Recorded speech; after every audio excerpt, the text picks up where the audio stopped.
नमस्कार दोस्तों, आज क्षेत्रफल का अगला वीडियो है और इससे पहले वीडियो में मैं क्षेत्रफल के 133 प्रश्नों तक कवर करा चुका हूं। जिन्होंने पहले वीडियो ना देखे हों वो पहले वीडियो देख लें। यदि आप मेरे वीडियो क्रमबद्ध रूप से देखते हो तो आपका क्षेत्रफल का किसी भी प्रकार का किसी भी परीक्षा में पूछा जाने वाला प्रश्न गलत नहीं होगा। आइए स्टार्ट करते हैं तिरछे खंड पर आधारित प्रश्न 134वें प्रश्न से। और तिरछे खंड पर आधारित प्रश्नों को समझने से पहले हमें तिरछे खंड को समझना होगा कि तिरछे खंड होता क्या है। तो आइए स्टार्ट करते हैं। तिरछे खंड, जैसे आपको पता होगा कि एक वृत्त होता है और वृत्त का केंद्र O मान लीजिए और उसका एक हिस्सा आप AB चाप का उठा लीजिए, तो ये है तिरछे खंड। अब इस तिरछे खंड को मैं उठा करके इसे बाहर दर्शा दूंगा। तो ये एक तरह से ये तिरछे खंड है जिसका केंद्र O है और चाप A से B तक है। अब यहां से तिरछे खंड पर आधारित प्रश्नों से दो प्रकार के प्रश्न पूछे जाते हैं। पहला होता है तिरछे खंड का क्षेत्रफल, मतलब ये वाला जो हिस्सा है इस हिस्से को बोलते हैं तिरछे खंड का क्षेत्रफल। तिरछे खंड का आप नोट करती चलिए, तिरछे खंड का क्षेत्रफल, इसका क्षेत्रफल होता है पाई आर स्क्वायर थीटा बटे 360। अब ये आता कैसे है आप इसको भी समझ लीजिए। जैसे आपको पता है पूरे वृत्त का क्षेत्रफल होता है पाई आर स्क्वायर और इसी को देखा जाए तो इसका जो केंद्रीय कोण होगा वो 360 अंश होगा, तो इसलिए हम इसे 360 से ही भाग देंगे। तो इस तरह से पूरे वृत्त का जो क्षेत्रफल निकलेगा वो पाई आर स्क्वायर मिल जाएगा, पाई आर स्क्वायर। लेकिन अगर हमें किसी हिस्से का, किसी तिरछे खंड का क्षेत्रफल ज्ञात करना हो तो हम क्या करेंगे, पूरे वृत्त का क्षेत्रफल लेंगे पाई आर स्क्वायर और उस कोण को लेंगे जितने का वो तिरछे खंड है, तो थीटा, और अपॉन पूरे वृत्त के, पूरा वृत्त का जो केंद्रीय कोण होता है 360, उससे इसको भाग दे देंगे। तो इस तरह से तिरछे खंड का क्षेत्रफल हमें मिल जाता है पाई आर स्क्वायर थीटा बटे 360। और दूसरा होता है तिरछे खंड की लंबाई, तिरछे खंड की लंबाई। तो जो तिरछे खंड की लंबाई होती है वो यहां पर A से लेकर के B तक की यो जो लंबाई है इसे बोलते हैं तिरछे खंड की लंबाई या चाप AB। और ये होता है पाई आर थीटा अपॉन 180। आपको दो सूत्र, ये सूत्रों के रूप में या समझ करके जैसे भी करो, आप तिरछे खंड का क्षेत्रफल पाई आर स्क्वायर थीटा बटे 360 और तिरछे खंड की लंबाई या चाप पाई आर थीटा अपॉन 180, ये आपको दो सूत्र याद रखने हैं। अब एक बात और याद रखनी है, तिरछे खंड के क्षेत्रफल और तिरछे खंड की लंबाई या चाप में संबंध क्या होता है। तो जैसे मैंने बताया अभी, तिरछे खंड का क्षेत्रफल होता है पाई आर स्क्वायर थीटा बटे 360। अब हमें क्या करना है, चाप में संबंध दिखाना है। अगर चाप में संबंध दिखाना है तो चाप होता है, यहां से एक काम कीजिए, आर अलग कर दीजिए, ये पाई आर स्क्वायर थीटा होता है तो पाई आर थीटा ले लीजिए, पाई आर थीटा, और एक आर को आप अलग कर लीजिए और 360 को 180 गुणा 2 कर लीजिए, तो आपको ये नजर आएगा, ये है चाप जो अभी पता है पाई आर थीटा अपॉन। तो इस तरह से जो तिरछे खंड का क्षेत्रफल होता है, तिरछे खंड का क्षेत्रफल बराबर ये आ जाएगा चाप और गुणा आर अपॉन 2। इस तरह से आप पूरे इस क्षेत्रफल के तिरछे खंड और चाप में संबंध ज्ञात कर सकते हैं। तो आपको ये तीन चीजें विशेष करके याद रखनी है, आप इसको नोट कर लीजिए वीडियो रोक रोक कर।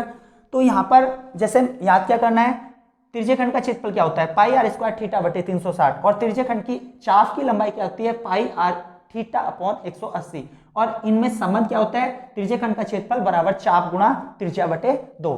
तो आप तीनों चीजों को अच्छे से नोट कर लीजिए। उसके बाद आइए प्रश्नों को स्टार्ट करते हैं। 134वां प्रश्न, 134वें प्रश्न में कह रहा है 14 सेंटीमीटर त्रिज्या और 15 डिग्री कोण वाले एक वृत्तखंड का क्षेत्रफल कितना होगा। मान लीजिए पाई बराबर 22/7। तो जैसे कि सवाल में कहा गया है, 134वां सवाल है, एक तिरछे खंड है, ये तिरछे खंड है कोई, और इसकी त्रिज्या 14 सेंटीमीटर दे रखी है और इस त्रिज्य खंड का जो कोण दे रखा है वो 45 अंश दे रखा है। तो इसका हमें क्षेत्रफल ज्ञात करना है। और त्रिज्य खंड का भी क्षेत्रफल बताया पाई आर स्क्वायर थीटा बटे 360। तो यहाँ पर पाई का मान 22/7 मानने के लिए कहा गया है। आर 14 सेंटीमीटर है, 14 गुणा 14 हो जाएगा, और थीटा दे रखा 45 अंश और बटे 360।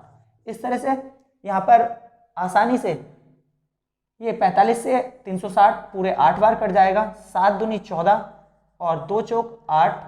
यहाँ पर अब इसको काट लीजिए, 2 से एक बार 22 को काट लीजिए और 2 बचेगा, इसे 7, तो ये आ जाएगा 11 सत्ते 77 वर्ग सेंटीमीटर आपका उत्तर होगा, जो कि विकल्प नंबर है बी।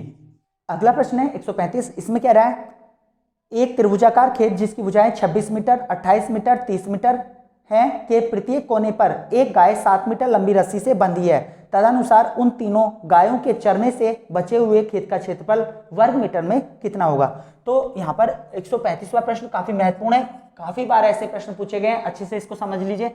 यहाँ पर कोई त्रिभुजाकार खेत है और त्रिभुजाकार खेत जिसकी भुजाएं 26, 28 और 30 मीटर की हैं। अब इनके तीनों कोनों से 3 गाय बांध दी गई हैं और जो प्रत्येक गाय की रस्सी की लंबाई है वो 7 मीटर है। तो गाय जो होगी वो 7 मीटर तक के हिस्से को चर पाएगी, 7 मीटर चापाकार आकृति को चर पाएगी। इस तरह से जब ये 7 मीटर तक चर पाएगी तो यहाँ पर 3 हिस्से गाय के द्वारा चर लिए जाएंगे, ये वाले।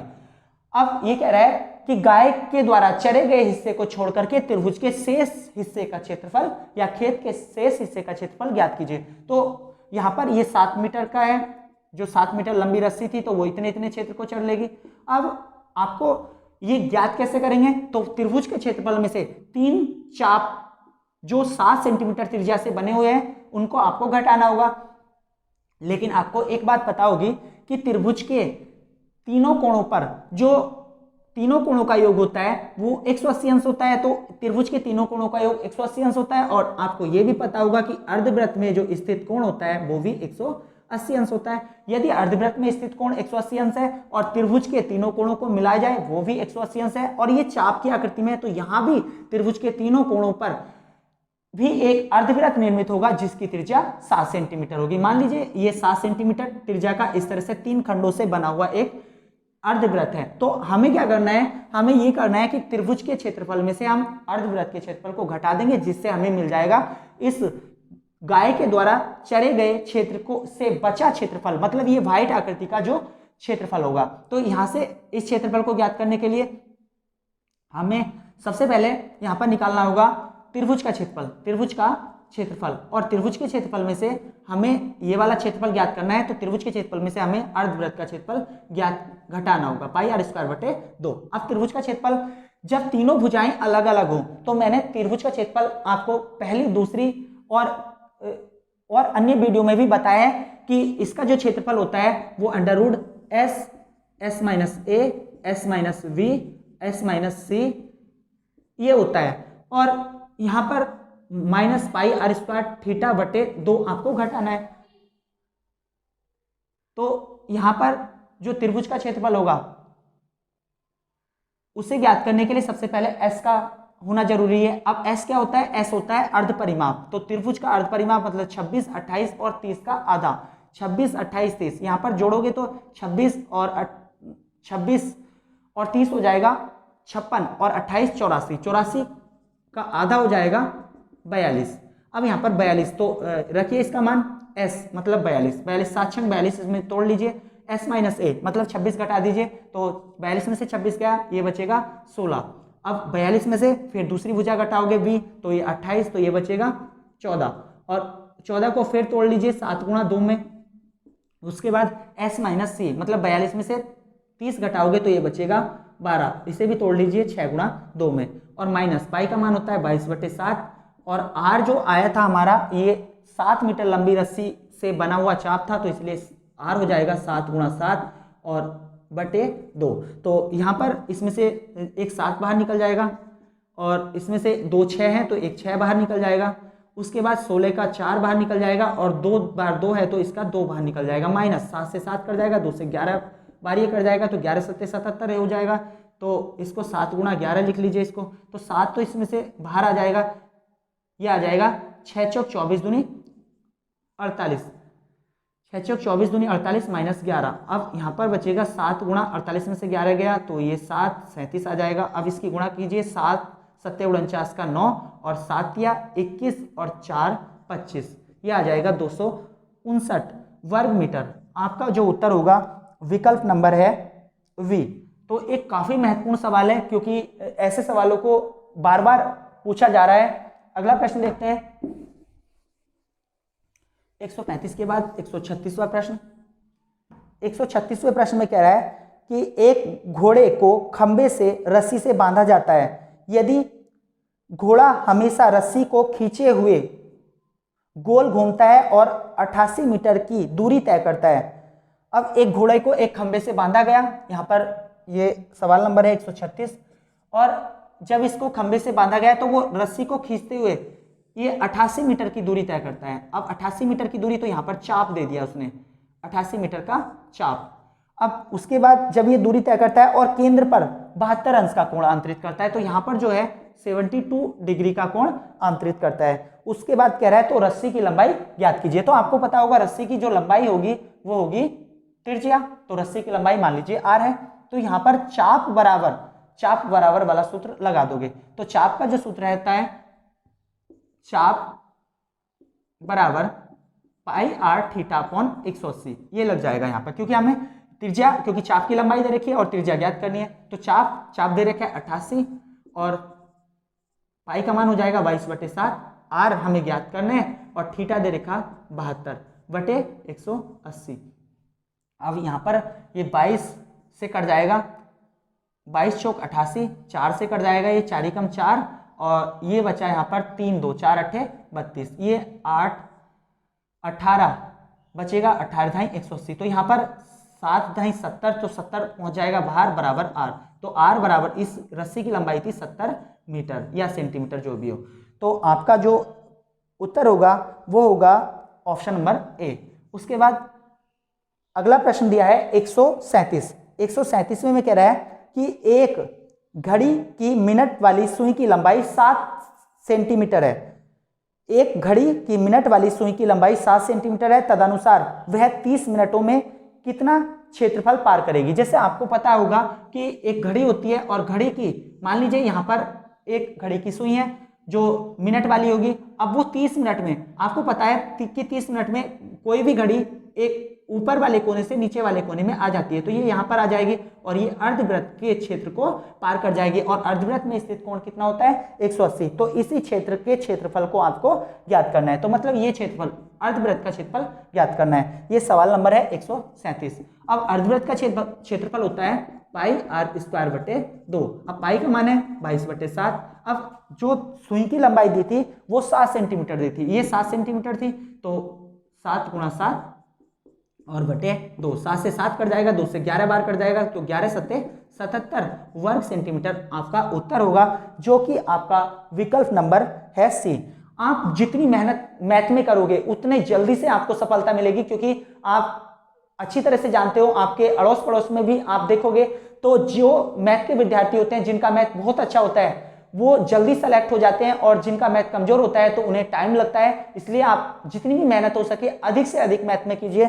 अगला प्रश्न देखते हैं 137 के बाद 138वां प्रश्न। 138वें प्रश्न में कह रहा है एक घोड़े को 7 मीटर लंबी रस्सी, एक घोड़े को 7 मीटर लंबी एक रस्सी से 10 मीटर के वर्गाकार भुजा वाले एक वर्गाकार खेत के एक कोने से बांधा गया। तदनुसार उस खेत को चरने से बचे हुए न्यूनतम संभावित क्षेत्र का क्षेत्रफल कितना होगा। तो 138वां प्रश्न है, ये भी काफी महत्वपूर्ण प्रश्न है। एक वर्गाकार आकृति है और वर्गाकार आकृति के एक कोने से 7 मीटर लंबी से रस्सी से, अब वर्ग की तो भुजा दी गई है 10-10 सेंटीमीटर, तो इसकी चारों भुजाएं बराबर होती हैं, लेकिन 7 सेंटीमीटर लंबी रस्सी से एक घोड़े को बांध दिया गया। अब मान लीजिए 7 सेंटीमीटर यहां तक बैठेगा, तो ये इसको इतने हिस्से को चर लेगा 7 सेंटीमीटर, तो ये 7 सेंटीमीटर का त्रिज्य खंड बन गया, ये 7 सेंटीमीटर का त्रिज्य खंड बन गया। अब इस त्रिज्य खंड को छोड़ करके शेष क्षेत्र का क्षेत्रफल कितना होगा। तो ये जो सफेद हिस्सा बचा है इसका क्षेत्रफल हमें ज्ञात करना है। तो ये कैसे ज्ञात होगा, वर्ग के क्षेत्रफल में से, वर्ग का क्षेत्रफल होता है भुजा की घात 2 और हमें त्रिज्यीय खंड का क्षेत्रफल घटाना है। तो त्रिज्यीय खंड का क्षेत्रफल ये मैं आपकी सुविधा के लिए लिख देता हूं जिससे कि आप अच्छे से समझ सको, वरना डायरेक्ट इसका उत्तर बहुत आसानी से मिल जाता है। वर्ग का क्षेत्रफल होता है 10, भुजा दे रखी है भुजा की घात 2 मतलब 10 की घात 2 माइनस त्रिज्यीय खंड का क्षेत्रफल होता है। और वैसे भी आपको एक बात पता होगी कि ये जो वर्ग का एक कोना होता है वो 90 अंश पर होता है, तो ये वृत्त का चौथाई हिस्सा होता है। इसको समझ सकते हो, यहाँ पर वृत्त के लिए 3 हिस्से, एक हिस्सा इधर है, एक हिस्सा इधर है, एक हिस्सा, तो ये वृत्त का चौथाई हिस्सा होता है। तो पाई का मान 22/7 आर स्क्वायर। अब आर स्क्वायर कितना होगा यहाँ पर 7, तो 7 और थीटा कितने हैं, ये कोण 90 अंश का होगा यहाँ पर, पाई आर स्क्वायर थीटा बटे 360 हम इसको रखते हैं। तो ये हो जाएगा 9 चौक 36, 4 से ये कट जाएगा, तो यहाँ से 7 से 7 कट जाएगा और 2 से 2 दूनी 4 और ये कितना होगा 11। तो ये हो जाएगा 100 माइनस 11 सत्ते 77 और बटे 2। अब ये कट जाएगा 100 से, मतलब 100 माइनस ये कट जाएगा 2 से। अब 2 तिया 6 और 2 अट्ठे 16, तो ये 38.5 आपका बचेगा। इसका उत्तर होगा आपका 61.5 जो कि आपका विकल्प नंबर होगा डी। इस तरह से आप इसको अच्छे से समझ सकते हैं कि एक वर्ग था, वर्ग में एक घोड़ा 7 सेंटीमीटर त्रिज्या वाले वृत्ताकार के एक चापाकार आकृति को चढ़ सकता है। तो आपको इस बचे हुए भाग का क्षेत्रफल, तो वर्ग के क्षेत्रफल में से इस त्रिज्यीय खंड का क्षेत्रफल घटा देंगे। वर्ग का क्षेत्रफल होता है भुजा की घात 2 मतलब 10/2 और त्रिज्यीय खंड का क्षेत्रफल होता है पाई आर स्क्वायर थीटा। थीटा की जगह यहाँ पर 90 लेंगे क्योंकि ये एक वर्ग का कोना है और बटे 360। इसे सॉल्व करेंगे तो ये 100 माइनस 77/2 और बचा कुचा 61.5 जो कि आपका विकल्प नंबर था डी। अगला प्रश्न देखेंगे 138 के बाद है 139वां प्रश्न, और 139वें प्रश्न में कह रहा है कि एक वृत्त में 120 अंश के खंड का क्षेत्रफल दे रखा है। एक वृत्त में 120 अंश के खंड का क्षेत्रफल दे रखा है 9 सही 3/7 वर्ग सेंटीमीटर। तो वृत्त का अर्धव्यास क्या होगा। अब वृत्त का अर्धव्यास होता है त्रिज्या, तो हमें त्रिज्या ज्ञात करनी है। अभी यहाँ पर जो 139वां प्रश्न दे रखा है इसमें सीधा सीधा सा त्रिज्यीय खंड का क्षेत्रफल दे रखा है, और त्रिज्यीय खंड का क्षेत्रफल होता है, त्रिज्यीय खंड का क्षेत्रफल ये होता है पाई आर स्क्वायर थीटा बटे 360। अब त्रिज्यीय खंड का क्षेत्रफल इसने दे रखा है 9 सही 3/7 मतलब 7 9 63 और 3 66/7 ये दे रखा है क्षेत्रफल। अब पाई का मान 22/7 और आर हमें ज्ञात करना है क्योंकि अर्धवृत्त का, इसमें वृत्त का अर्धव्यास ज्ञात करना है मतलब त्रिज्या ज्ञात करनी है। तो आर स्क्वायर और इंटू थीटा, थीटा 120 अंश दिया गया है और बटे 360। अब यहाँ से 12 तिया 36 ये पूरा पूरा कट जाएगा 3 से, और 7 से ये वाला 7 कट जाएगा, 22 तिया ये हो जाएगा 66 और 3 तिया यहाँ पर 9 बचेगा। तो आर स्क्वायर बराबर 9 अर्थात आर बराबर 3 इसका उत्तर होगा जो कि आपका विकल्प नंबर है ए। उसके बाद 140 प्रश्न में कह रहा है एक रस्सी जिससे एक गाय बंधी है, अगर उसकी लंबाई 12 मीटर से 23 मीटर कर दी जाए तो गाय कितने बड़े क्षेत्र को चढ़ सकेगी। मान लीजिए देखो एक 12 मीटर लंबी रस्सी है, तो 12 मीटर लंबी रस्सी से वो इतने क्षेत्र को चढ़ लेगी। मान लीजिए इसकी त्रिज्या 12 है तो 12 मीटर क्षेत्र को चढ़ लेगी, यहाँ से ये 12 हो गया। अब उसके बाद जब ये 12 है, अब इसमें कहा गया है कि अगर उस रस्सी की लंबाई 12 से बढ़ा करके 23 कर दी जाए, मतलब ये वाली 12 से बढ़ा करके ये 23 कर दी जाए, तो वो कुछ भाग को अतिरिक्त, ये अब 23 कर दी गई तो ये अतिरिक्त भाग को चढ़ लेगा। और तो कितने, मतलब जो गाय है कितने बड़े क्षेत्र को चढ़ सकेगी। अब इसका मतलब है ये क्षेत्रफल हमें ज्ञात करना है, ये वाला। तो इसमें क्या करना होगा, बहुत सिंपल सी बात है, बड़े वृत्त के क्षेत्रफल में से छोटे वृत्त का क्षेत्रफल घटा देंगे तो हमें ये जो रंगीन आकृति है इसका क्षेत्रफल मिल जाएगा। मतलब बड़े वृत्त का क्षेत्रफल पाई आर स्क्वायर, बड़े वृत्त की त्रिज्या है 23 square minus pi R square और माइनस छोटे वृत्त का घटा देंगे तो पाई और आर की जगह हो जाएगा यहाँ पर 12 स्क्वायर। तो पाई तो कॉमन आ जाएगा, पाई कॉमन आ जाएगा और यहाँ पर एक बार यहाँ पर 23 का वर्ग बचेगा और माइनस 12 का वर्ग बचेगा। तो एक बार प्लस में और एक बार माइनस में, तो पाई का मान 22/7। अब एक बार प्लस में तो 23 और 12 जोड़ोगे तो ये बैठेगा 35 और 23 में से 12 घटाओगे तो ये बचेगा 11। अब इस तरह से 7 से ये कट जाएगा, 7 पंजे 35। अब यहाँ पर 22 पंजे 110 हो जाएगा और गुणा 11। अब 11 का होता है 121 और एक जीरो इसके पीछे, तो 1210 इसका उत्तर होगा, जो कि आपका विकल्प है, विकल्प नंबर ए। तो ये भी अच्छा प्रश्न था। अगला प्रश्न देखेंगे 141।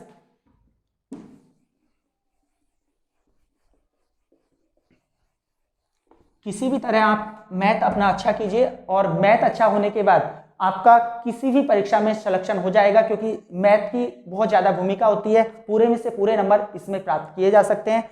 अगला प्रश्न इसमें है 141। इसमें कह रहा है 60 मीटर गुणा 30 मीटर माप के किसी आयताकार मैदान के एक कोने से बंधी 16 मीटर लंबी रस्सी से दूसरे छोर से एक गधे को बांध दिया गया। गधा इस मैदान के लगभग ये डॉट दे रखा है वर्ग मीटर क्षेत्र को चरेगा। तो यहाँ पर 60/30 एक आयताकार मैदान है, यहाँ पर 60/30 का है, तो मान लीजिए ये 60/30 का एक आयताकार मैदान है। अब ये 60 का हो गया और ये 30 का हो गया। अब इसके एक कोने से एक गधे को बांधा गया है जिस रस्सी की लंबाई है 16 मीटर। तो मान लीजिए यहाँ तक 16 मीटर आएगा, तो ये 16 मीटर क्षेत्र को, इतने हिस्से को चरेगा।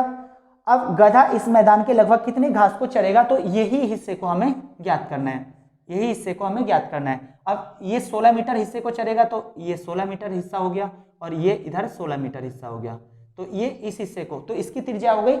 तो त्रिज्य खंड का क्षेत्रफल हमें ज्ञात करना है। त्रिज्य खंड का क्षेत्रफल होता है पाई r स्क्वायर थीटा बटे 360। अब यहाँ पर थीटा तो 90 हो जाता है। जब थीटा 90 हो जाएगा, क्योंकि वर्ग हो या आयत हो, उसके एक जो चारों कोनों का कोण होता है वो 90 होता है, इसलिए 9 चौक 36। तो हम डायरेक्ट अब याद रखें, अगर किसी कोने पर त्रिज्य खंड का क्षेत्रफल ज्ञात करना है तो वो वृत्त का चौथाई होता है, तो इसे बार बार लिखने की भी आवश्यकता आपको नहीं होगी। तो इस त्रिज्य खंड का क्षेत्रफल होगा पाई r स्क्वायर थीटा बटे 4। अब पाई का मान 22/7 हो जाएगा, r स्क्वायर मतलब 16 का स्क्वायर, 16 गुणा 16 और बटे 4, तो ये हो जाएगा 4 चौक 16। अब इसके बाद ये पॉइंटों में जाएगा, क्योंकि 7 से भाग दोगे। अब इसके विकल्प देख लीजिए जो कि किस तरह से हैं। एक विकल्प है इसमें 402, एक विकल्प है 128, एक विकल्प है 805 और एक विकल्प है 201। तो काफी दूर दूर तक विकल्प हैं, तो इसलिए आप 7 से लगभग इसे 21 मान करके काट लीजिए, 7 या 21। तो ये हो जाएगा 4 या 12 और 16 की गुणा करोगे तो 12 छंग 72 का 2 और 12 कम 12, 12 7 19, 192, जो कि अब यहाँ से 7 से भाग देते तो ये आता आपका 3.37 या 21 और 7 ही कम 7 और 4। जब पॉइंट 14 की इनसे सबसे गुणा करते तो ये लगभग बैठता आपका लगभग 200 कुछ के समथिंग। तो इसका 200 कुछ के समथिंग जो उत्तर होगा 201 होगा, इसलिए आपका विकल्प नंबर 1 होगा। क्योंकि मैं यहाँ पर पॉइंटों में तो करा सकता हूँ, कोई दिक्कत नहीं थी मुझे, लेकिन यहाँ पर जब विकल्प दूर दूर हो तो आपको एक बात याद रखनी होगी कि आप विकल्पों का विसारा, क्योंकि यहाँ पे 7 या 21 आप पूरी तरह से 3 बार काट दीजिए इसको, 4 या 12, 12 16 की गुणा करोगे लगभग 192 और 192 की जो करीबी विकल्प है वो 201 है। तो इसलिए आपकी जो पॉइंटों की कैलकुलेशन होगी उसमें जो समय लगने वाला है वो आपसे बच जाएगा। उसके बाद अगला प्रश्न देखिए, इसका 141 था, 142वां प्रश्न। 142वें प्रश्न में कह रहा है यदि 8 सेंटीमीटर आधार वाले किसी त्रिभुज का क्षेत्रफल उतना ही हो, 8 सेंटीमीटर आधार वाले किसी त्रिभुज का क्षेत्रफल उतना ही हो जितना कि 8 सेंटीमीटर त्रिज्या वाले वृत्त का है, तो त्रिभुज का संगत शीर्षलंब क्या होगा? संगत शीर्षलंब क्या होगा? अब यहां पर 142, 8 सेंटीमीटर आधार वाला कोई त्रिभुज लेना है, 8 सेंटीमीटर आधार वाला त्रिभुज, और इसका जो क्षेत्रफल है उतना ही हो जितना कि 8 सेंटीमीटर त्रिज्या वाले वृत्त का है। तो इसका जो क्षेत्रफल है, इसका क्षेत्रफल इसमें बराबर दे रखा है। अब इसका क्षेत्रफल होता है 1/2 आधार गुणा लंब। अब आधार तो हो गया ये, और इसका लंब मान लीजिए h है, तो आधार गुणा लंब, और वृत्त का क्षेत्रफल होता है पाई r स्क्वायर, पाई का मान 22/7 और r स्क्वायर मतलब 8 सेंटीमीटर, इसमें r दे रखा है तो 8 गुणा 8। अब यहां से इसको 8 से 8 काट दीजिए, ये कट जाएगा। उसके बाद तो h बराबर हो जाएगा 22 दूनी 44 गुणा 8/7, सॉरी पाई इसमें खोल नहीं रखा है तो पाई इसे ऐसे ही रहने दीजिए, 8 से 8 कर जाएगा तो ये हो जाएगा 8 दूनी 16, तो h बराबर हो गया 16 पाई वर्ग सेंटीमीटर। तो ये आपका विकल्प नंबर होगा 142 का विकल्प नंबर सी। तो यहाँ पर पाई जब खोलने के लिए नहीं दिया गया है तो कोई जरूरत नहीं होगी क्योंकि दिया गया है पाई के रूप में उत्तर। अगला प्रश्न है 143। 143 में कह रहा है किसी वृत्त के एक त्रिज्या खंड का क्षेत्रफल जिसकी त्रिज्या 5 सेंटीमीटर है जो 3.5 सेंटीमीटर लंबी चाप द्वारा बना है होगा। मतलब यहाँ पर एक वृत्त के त्रिज्या खंड का क्षेत्रफल ज्ञात करना है जिसकी त्रिज्या 5 दे रखी है और उसका चाप दे रखा है 3.5, तो उसका क्षेत्रफल ज्ञात करना है। तो मान लीजिए ये त्रिज्या खंड का क्षेत्रफल है और इसकी चाप की लंबाई है 3.5। अब इसकी त्रिज्या 5 दे रखी है और उसके बाद कहा गया है कि क्षेत्रफल ज्ञात करना है। तो मैंने आपको चाप के क्षेत्रफल त्रिज्याखंड के क्षेत्रफल और चाप में संबंध बताया। तो त्रिज्याखंड का क्षेत्रफल बराबर चाप गुणा r/2 ये बताया था आपको। सबसे पहले आपको यही बताया था कि जहां पर त्रिज्याखंड का चाप और क्षेत्रफल में संबंध आ जाए तो त्रिज्याखंड का क्षेत्रफल बराबर चाप गुणा r/2 होगा। अब यहाँ पर क्षेत्रफल ज्ञात करना है, चाप दे रखा है 3.5 और r दे रखा है 5/2, तो ये कट जाएगा। अब तो 5 पंजे 25 का 5 और 5 दिया 15 2 17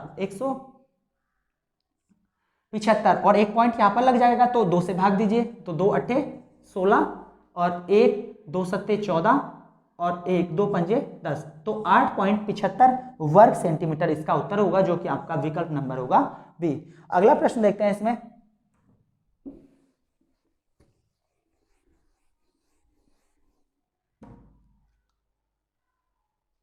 एक 144 में एक चित्र आकृति दिया गया है और इस आकृति में कहा गया है कि आरेखिक भाग का क्षेत्रफल ज्ञात कीजिए। अब यहाँ पर आरेखिक भाग का क्षेत्रफल पहले इसको समझ लीजिए, सवाल में क्या कहा गया है। 144 में सबसे पहले इस तरह से एक वृत्त दिया गया है और यहाँ से यहाँ तक आपको ये 14 दे रखा है, तो ये इसका व्यास बन जाएगा और यहाँ पर एक 45 अंश के कोण पर एक आकृति दे रखी है और इसको पूरी आकृति को रंग दिया गया है इस तरह से, यहाँ पर ये हिस्से को रंग दिया गया है। तो इसी आरेखिक भाग का क्षेत्रफल ज्ञात करना है। तो आरेखिक भाग के क्षेत्रफल को ज्ञात करने के लिए आपको क्या करना होगा, आपको इस वृत्त में से इस हिस्से को घटाना होगा।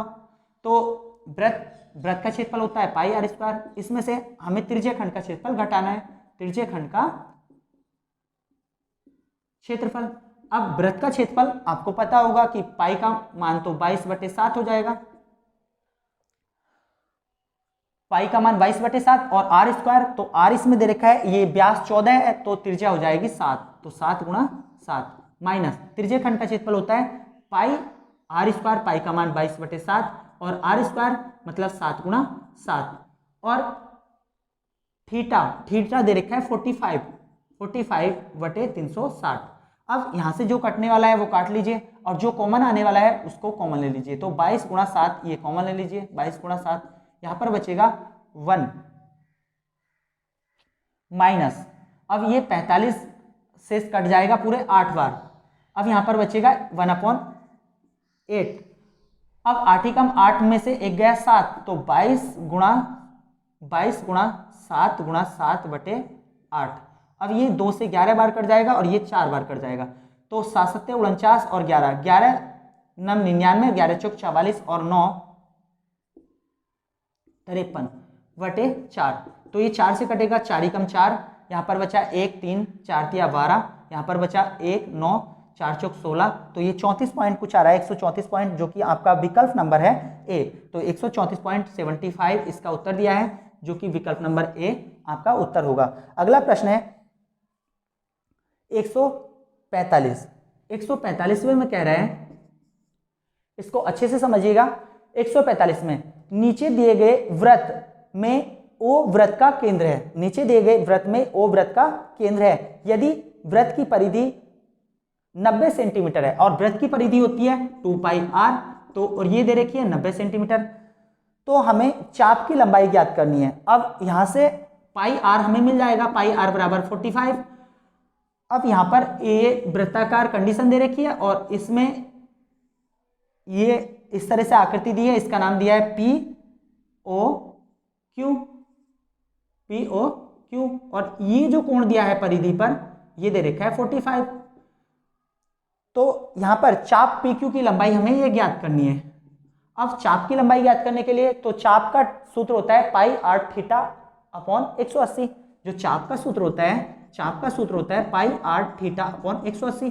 तो पाई आर तो हमें यहां से मिल जाएगा 45, लेकिन थीटा, अब यहां पर आपको ध्यान देना है कि ये कोण दिया गया है, अब थीटा चाहिए हमें ये वाला। तो किसी व्रत में किसी परिधि द्वारा निर्मित चाप जो होता है वो केंद्र का आधा होता है। अगर ये आधा होता है तो ये कितना हो जाएगा, ये 2 गुना हो जाएगा। तो इस तरह से ये आधा है तो ये हो जाएगा 45 दूनी 90।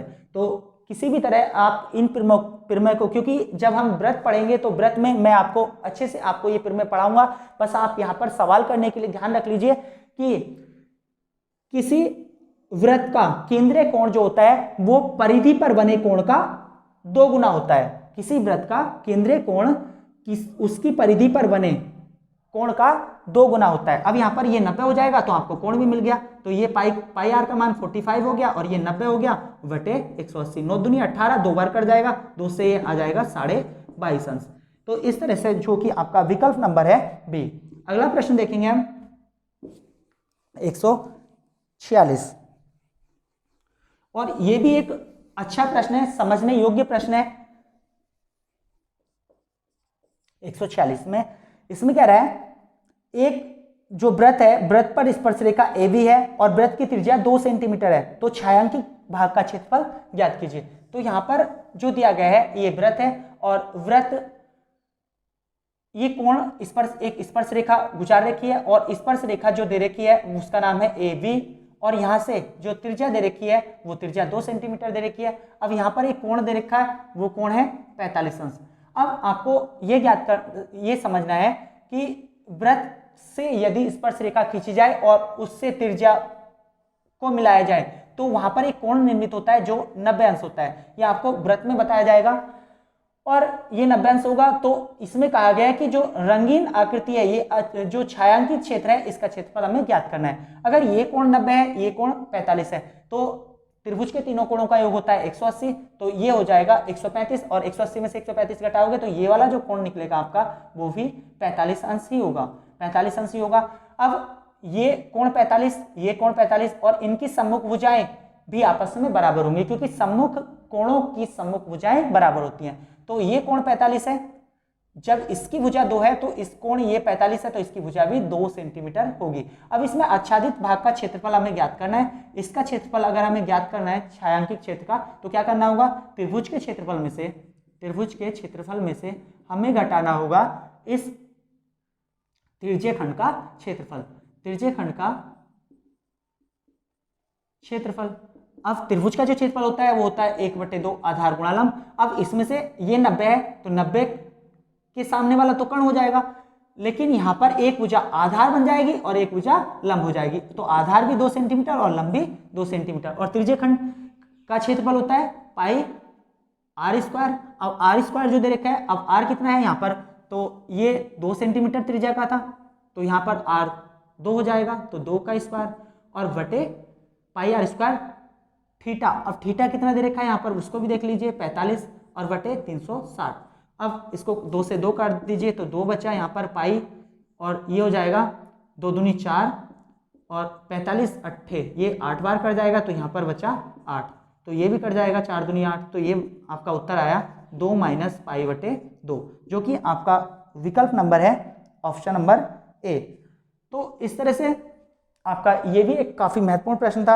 अब देखेंगे हम प्रतिशत पर आधारित प्रश्न, और प्रतिशत पर आधारित प्रश्न को अगर आपने प्रतिशत पढ़ रखा है तो आप यहाँ भी आपको अच्छे से समझ में आएगा। अगर यहाँ पर थोड़ा बहुत कम समझ में आए तो आप, जब मैं प्रतिशत पढ़ाऊंगा तो आपको विस्तार से पढ़ाऊंगा, आप इसमें जितना समझ में आता है बस उतना सीख लीजिए, ज्यादा टेंशन ना लीजिए। अब उसके बाद 147वें सवाल में बोला है कि एक आयताकार प्लाट की लंबाई को 60% से बढ़ाया गया, एक आयताकार प्लाट की लंबाई को 60% से बढ़ाया गया, उसकी चौड़ाई को कितने प्रतिशत से कम करना चाहिए जिससे उसका कुल क्षेत्रफल समान रहे। तो यहाँ पर 60% से बढ़ाया गया 147वें सवाल में। अब 60% की फ्रैक्शन वैल्यू कितनी होती है, ये होती है 3/5। अब जिस पर नहीं आती तो परसेंटेज का मतलब क्या होता है पहले वो समझ लीजिए। परसेंटेज का मतलब होता है, यहाँ पर परसेंटेज का मतलब होता है बटे में 100। मतलब जैसे हम लिखते हैं हिंदी में प्रतिशत, मतलब प्रति मतलब एक और शत मतलब 100। 100 मतलब 100 पर एक ही परसेंटेज है, तो यहाँ पर 60/100 लिखेंगे और 60/100 को 20 से काटेंगे, 20 या 60 और 20 पंजे 100। तो ये सारी फ्रैक्शन वैल्यू हमें इसको जो महत्वपूर्ण होती है वो ज्ञात करनी होती है, ये परसेंटेज में सिखाई जाएंगे। तो फिलहाल इसको, तो इसमें बोला गया है एक आयताकार प्लाट की लंबाई 60% से बढ़ाई गई, मतलब 5 से 60% बढ़ेगी तो यहाँ पर 3 बढ़ेगा, 5 से 3 बढ़ जाएगी तो ये हो जाएगी 8, 5 से हो जाएगी 8। अभी कह रहा है उसकी चौड़ाई को कितना प्रतिशत कम करना चाहिए जिससे कि उसका क्षेत्रफल समान रहे। अब यहाँ पर अगर ऐसा प्रश्न आता है कि चौड़ाई को कितना कम करना है तो आपको दूसरी भुजा में से पहली भुजा कम करनी होगी। तो कितनी कम होगी, यहाँ पर 3 कम हो जाएगी। अब 3 कम हो जाएगी किस में से, 8 में से, और परसेंटेज के लिए कितनी कम करनी पड़ेगी, तो परसेंटेज के लिए हम लगा देंगे 100। तो इस तरह से आप 4 दूनी 8 और ये 25 बार कट जाएगा, 25 या 75/2, 75/2 अर्थात 37.5 आपका उत्तर होगा, जो कि विकल्प नंबर है डी। अगला प्रश्न है 148। 148 में कह रहा है एक आयत की लंबाई और चौड़ाई दुगनी कर दी जाए। एक आयत की लंबाई और चौड़ाई, इसमें दो भुजाओं में परिवर्तन हो रहा है, एक लंबाई में और एक चौड़ाई में। तो लंबाई भी दुगनी कर रहा है और चौड़ाई भी दोगुनी कर रहा है, तो क्षेत्रफल में कितनी वृद्धि होगी। तो यहाँ पर जब दो भुजाओं में परिवर्तन हो तो एक तो आप फ्रैक्शन से कर सकते हो, जैसे इसमें कहा गया है कि आयत की जो भुजा है वो दोगुनी कर दी जाए। जैसे आपसे कहा जाए कि आपकी आय आज 5,000 रुपए है और आप उसे तुरंत दुगनी कर दो, तो आप करोगे दोगुनी, मतलब 10,000 रुपए करोगे। तो इसका मतलब है कि दो गुना करने पर 100% की वृद्धि होती है। तो पहली भुजा में भी 100% की वृद्धि होगी और दूसरी भुजा में भी 100% की ही वृद्धि होगी। और 100% की वृद्धि का मतलब है कि एक की वृद्धि हो रही है, एक पर एक की वृद्धि हो रही है, तो एक से कितनी हो जा रही है, 2 हो जा रही है। और कोई भी वस्तु जब 100% की वृद्धि होती है तो वो अपने आप की दोगुनी हो जाती है। अब यहाँ पर किस तरह से ज्ञात करोगे, यहाँ पर पहली भुजा जो थी मान लो 1 थी, अब 1 से 2 हो गई। इसी तरह से ये भुजा 1 थी और 1 से 2 हो गई, तो इसकी गुणा कीजिए, 1 ही कम 1 और 2 दूनी 4। तो यहाँ से जो क्षेत्रफल में परिवर्तन हो रहा है वो 1 से 4 हो जा रहा है। तो इसका मतलब है वृद्धि कितनी की हो रही है, 3 की, और 3 की वृद्धि हो रही है किस पर, 1 पर, और परसेंटेज के लिए 100। इस तरह से आपका 300% की वृद्धि हो जाएगी। अगर आपको ये समझ में ना आया हो, क्योंकि ये परसेंटेज में विस्तार से समझाऊंगा तो वहां पे तो आ ही जाएगा, लेकिन यहाँ पर नहीं आया तो यहाँ पर दो भुजाओं में जब भी परिवर्तन हो तो आप प्रतिशत परिवर्तन के लिए एक सूत्र का प्रयोग और कर सकते हो, a प्लस बी, मतलब पहली भुजा प्लस दूसरी भुजा और दोनों भुजाओं का गुणनफल अपॉन 100। अब यहाँ पर बस ये याद रखना है, अगर वो कहे कि वृद्धि हो रही है तो आपको इन्हें प्लस लेना है और कमी हो रही है तो वहां पर माइनस लेना है, बस इतना याद रखना है। तो यहाँ पर दोनों भुजाओं में 100% की वृद्धि हुई और 100% की वृद्धि हुई तो पहली भुजा में भी 100% की वृद्धि, दूसरी भुजा में भी 100% की वृद्धि, और इंटू ए भी, मतलब 100 गुणा 100 और अपॉन 100 ये कर जाएगा। तो इस तरह से आपका ये आ जाएगा 300%। उसके बाद 149वां सवाल देखेंगे।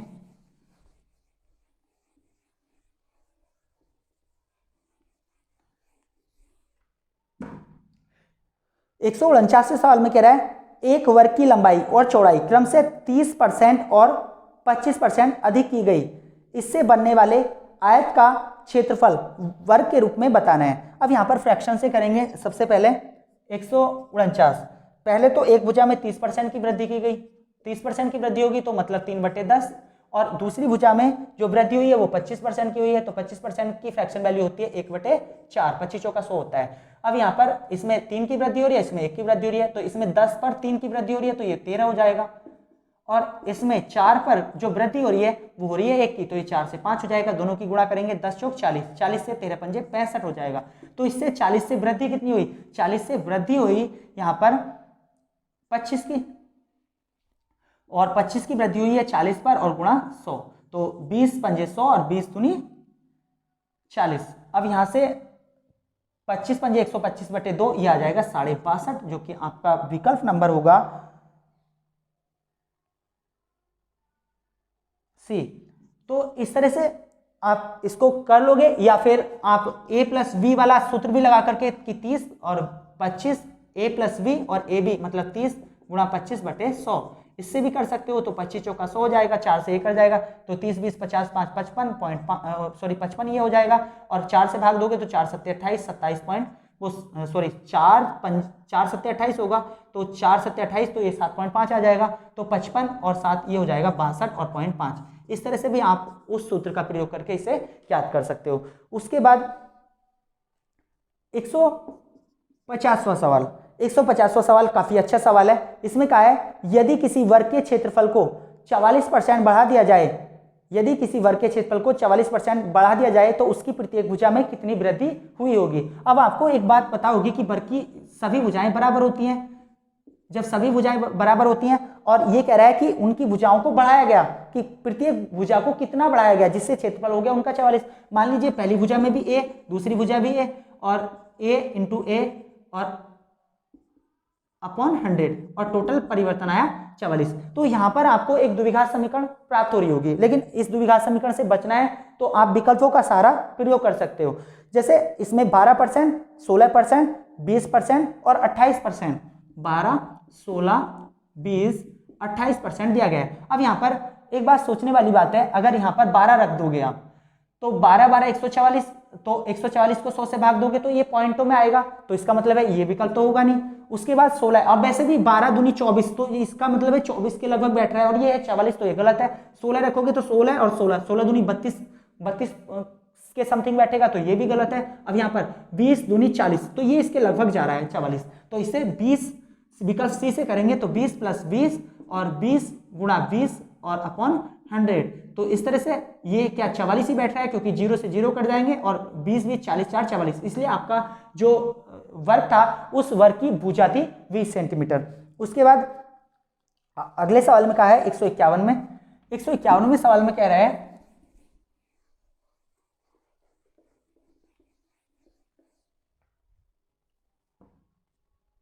एक आयत की लंबाई में 10% की वृद्धि तथा चौड़ाई में 10% की कमी कर देने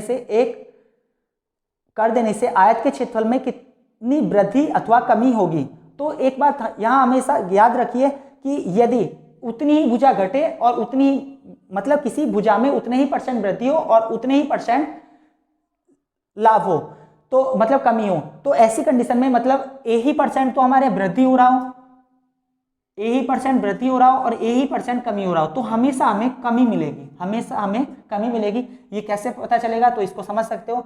तो जो इस तरह से कमी मिलती है वो कैसे मिलती है, क्योंकि मैंने बताया कि वृद्धि हो रही है तो प्लस और कमी हो रही है तो माइनस, तो a + b और ए बी अपॉन 100 लिखते हैं। तो यहाँ पर वृद्धि, अब यहाँ पर क्या होगा, प्लस होगा या माइनस, क्योंकि माइनस होगा, क्योंकि a गुणा a करोगे तो एक प्लस का एक माइनस का, तो इसलिए माइनस छोड़ देगा, तो ये आ जाएगा अपॉन 100। अब ये कट जाएगा यहाँ से, तो ये बचा a² अपॉन 100। तो इसलिए अगर माइनस में आ रहा है कोई संख्या तो वो हमेशा कमी होगी। तो जैसे यहाँ पर प्रतिशत कमी, जब उतने ही % वृद्धि हो उतने ही % कमी हो, तो हमेशा कमी होगी, और वो कमी a² अपॉन 100 के बराबर होगी। बस इसको आप याद कर सकते हो। तो 10² और अपॉन 100 मतलब यहाँ पर आ जाएगा 1, तो 1% की कमी होगी। हम इसे फ्रैक्शन वैल्यू से भी कर सकते हैं। अब 10% की तो वृद्धि हुई, तो इसमें इसकी फ्रैक्शन 10% की 1/2 होगी, तो पॉजिटिव ले लो क्योंकि वृद्धि हो रही है। अब कमी हो रही है तो इसे निगेटिव ले लो, तो ये हो जाएगी 1/100। तो इसमें जो संख्या है 10 से 1 की वृद्धि हो रही है तो ये 11 हो जाएगी, और ये 10% की फ्रैक्शन वैल्यू 1/10, तो 10 से 1 कम हो जाएगी मतलब 9 हो जाएगी। तो इस तरह से 10 × 100 हो जाएगा, और 100 से कितना हो गया 99, और 100 से 99 मतलब परसेंटेज तो 100 से ही, तो 1% की यहाँ पर क्या हो रही है, कमी हो रही है। तो हमेशा इस कंडीशन में कमी होगी, तो इस तरह से आप इसको सॉल्व कर सकते हो। उसके बाद 152वां सवाल है। 152वें सवाल में कहा गया है यदि किसी गोले की त्रिज्या को 2 गुना कर दिया जाए तो इसके सतह का क्षेत्रफल कितना वृद्धि हो जाएगा। वही सवाल है जो 2 गुना पर अभी एक सवाल किया था, सवाल नंबर 148। इसका भी 300% इसका उत्तर होगा, जो कि आपका विकल्प नंबर है ई, क्योंकि इनमें से कोई नहीं इसमें दिया गया है। अब उसके बाद कह रहा है 153 में, इसमें कह रहा है एक आयताकार भूखंड की लंबाई 12.5% बढ़ाई गई तथा चौड़ाई 10% कम कर दी गई, तो उसका क्षेत्रफल होगा। अब 1.25% घट जाएगा, 2.5% घट जाएगा, 2.5% बढ़ जाएगा और 1.25% बढ़ जाएगा। तो घटना बढ़ना मतलब वृद्धि और कमी आपको याद करनी है। तो 153वां सवाल इसमें 153 सॉरी, अब इसमें कहा गया है कि एक भूखंड की लंबाई 12.5% तो बढ़ाई गई, तो पहली भुजा में 12.5% की वृद्धि कर दो, और दूसरी घटाई गई तो दूसरी घटाई गई है 10% की कमी कर दो, और माइनस ए बी मतलब 12.5 मतलब 12 दूनी 24 और 1 25, 25/2 और इंटू 10 और अपॉन 100। तो इस तरह से ये 1 0 से 0 कट गया और यहाँ पर 10 दूनी 20 बचा, तो 12.5 में से आप घटाओगे 10 को तो ये आ जाएगा 1/2 और माइनस यहाँ भी माइनस हो रहा है, मतलब 12.5 में से 10 गया तो ये 2.5 बचेगा। अब यहाँ पर 5 पंजे 25 और 5 दूनी 10, तो ये 5/4 आ गया।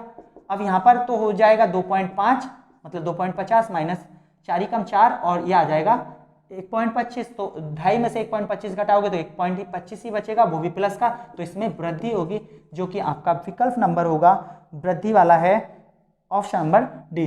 तो इस तरह से ये वीडियो काफी लंबा हो जाएगा, मैं इस वीडियो को यहीं पे समाप्त करता हूं। वीडियो पसंद आए तो लाइक करें, शेयर करें। यदि आप इस चैनल को बढ़ाते हो तो मैं इस पूरे क्षेत्रफल को, पूरे मैथ को, क्षेत्रफल तो हो ही जाएगा, पूरे मैथ को इसी तरह से क्रमबद्ध रूप से वीडियो अपलोड करता रहूंगा और कल से आपको कंटिन्यू वीडियो मिलेंगी। बस आप इस चैनल को बढ़ाते रहिए, क्योंकि आप चैनल को बढ़ाओगे तो मुझे मोटिवेशन मिलेगा। साथ में वीडियो को लाइक किया करें, दोस्तों के साथ शेयर किया करें, कमेंट्स जरूर अपने सुझाव दिया करें। ठीक है, धन्यवाद।